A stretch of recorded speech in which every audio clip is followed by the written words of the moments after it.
What up, ball bags? JJ back here. It's time to give you a free play for Thursday, May 30th. It's going to be the Seattle Mariners versus the Los Angeles Angels. Yusei Kikuchi versus Tyler Skaggs. Seeing line right now, Mariners minus 110, totals 8.5.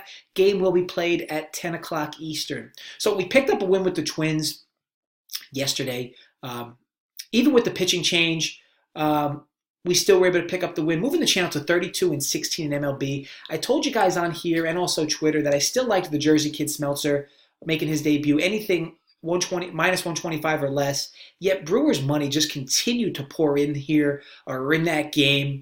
If you waited till close to game time, you would have actually been able to get the Twins as a small underdog, plus 105. I even saw them go as high as plus 108, plus 109. The old expression there is early bird gets the worm, but the second mouse gets the cheese. Being late to the party certainly paid off there. The wife is at Turks and Caicos for a few days with her mom, so I've had the whole house to myself and will for another day or so. While she's been away, it's given me ample time to catch up on my porn game. Been just straight dropping loads all over this house. You run a blue light over this place, it'll look like a paintball arena. Speaking of porn, here's a good porno that I've been trying to spit to movie producers. Title of it's going to be called Santa's Coming All Over Town. It's a good movie to get you into the holiday spirit any time of the year, but of course, especially during Christmas. Here's how the storyline goes. Santa just recently got divorced from Mrs. Claus after he caught her square in the middle of a 6-guy gangbang, and he's now seeking revenge. He's been swiping right on Tinder and Bumble, getting back into the dating scene, and it's time for him to meet up with some of his matches. Instead of Santa giving out gifts this year to the kids on the nice list, he's giving out his dick to all the older women on the naughty list. Milf and cookies, anyone? Armed with a tub of Cialis, Santa's in store for quite the night. He travels from house to house, plowing single mom after single mom that matched up with him. Now, these movies always need a love story, right? Don't worry, I got you. After banging all these whores, Santa realizes that he feels just as empty as he was once he caught Mrs. Claus getting double stuffed. Ironically enough, one of Mrs. Claus's daughters from one of her ex-husbands matched up with Santa on Bumble. It was love at first sight. What better way for Saint Nick to stick it to Mrs. Claus than to return to the North Pole with her daughter in his arms? Mrs. Claus's daughter is in her 40s in this movie. Calm down, pedophiles. Santa goes back to the North Pole with her in his hand at the end of the movie to find Mrs. Claus getting Eiffel Towered by two guys. Mrs. Claus realizes her daughter has now fell in love with Saint Nick and is furious. Santa kicks her to the curb, has her move her shit out, and begins to prepare his elves to go back to giving gifts for Christmas the following year. All is finally right again in the North Pole. Now I get it. There's holes in this storyline, but with the right actors and actresses, this can fill up the box office. All right, on to the game here. You see, on this channel, we hit the switch quick. 1 minute we're talking about porn movies involving Mrs. Claus's daughter from a prior marriage that probably never existed, and the next we're giving out a free pick in baseball. It's all about being diverse. You never know what you're going to get here. So here, the Mariners are going up against the Angels here in T-Mobile Park. My target for this game here is actually going to be over 8.5 runs. Now, I get it. The Angels have bad season numbers versus lefties, and Tyler Skaggs' games are like 7-1 in favor of the under, maybe even 8-1. But these types of trends are just that. Long-term trends are not your friend. Finding and betting simply off trends is lazy handicapping. It's also wrong handicapping. You think guys have big-titted chicks feeding them grapes in the Caribbean islands because they follow trends year-round? Fuck no.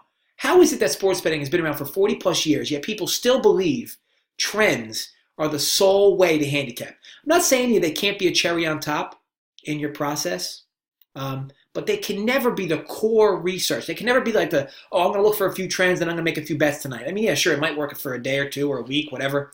Long term, not going to work out for you. Now, here's the thing. Over a season, sports even out. So if anything, mid-year, the better move is to actually fade trends versus tailing them. And the reason for that is because the market is actually going to slowly adjust to that trend, leaving value on the opposite side. But again, you never want to handicap for this or against this off just that. Look, this game here could end 1-0, but I'll tell you why I like it to go over 8.5 in this spot. I'll start with Tyler Skaggs coming off his best start of the year, which was 5.2 scoreless innings. Yeah, his best start, 5.2 scoreless innings, against a Texas team that's filled with lefties. And Skaggs has always been good versus lefties. This Mariners team is quite the opposite, as they are filled with bulky righties. Now, Skaggs has never had the issue with lefties in his really career, but righties do damage to him at an OPS of about 100 points higher. He also severely struggles on the road, and why would I assume tomorrow will be any different? Yusei Kikuchi has had an up and down start to the year for the Mariners, to say the least, but there has been definitely more good than bad. He's coming off a bad start versus the A's, but Oakland absolutely mauls lefties, so not all that shocking. LA did touch him up a bit earlier, and I'd like them to have further chances to score runs here. And again, riding their hot bats. The Angels have scored no less than 4 runs in 4 straight and are expecting to have Mike Trout here back from a minor injury. I like them to try to pick up right where they left off against the hottest team in baseball in Oakland and continue to pile on hits. As for Seattle's bats, as briefly mentioned, they are filled with righties with pop and round out with solid lefties. They were also able to get their bats going in the recent series, with Texas scoring no less than 4 runs per game, averaging nearly 6 runs in that stretch. I do like both teams' bats to be live here, creating opportunities to score, and with an over of about 8.5, 9.5, you just want opportunities to score. It's all you can ask for. Once this game goes into the pens, the Mariners have the fourth worst bullpen in baseball, and the Angels aren't all that hot, ranked 17th worst. These are 2 pitchers who do build up pitch counts and rarely pitch past the 6th, so we could see the bullpens early. As for where this line goes from here, it's tough to say. I could see money bringing this to 8 or 9, but it's tough to imagine this going to 7.5 or 9.5. I do think this could see two-way money with public hitting the over, but enough under money to keep it honest. Regardless, I do like 8.5. To recap, Angels versus Mariners is the over 8.5 is the play here for Thursday, May 30th, between Tyler Skaggs and Yusei Kikuchi. Want to thank you guys for watching. If you enjoyed, as always, thumbs up, double thumbs up, create some fake accounts, more thumbs up.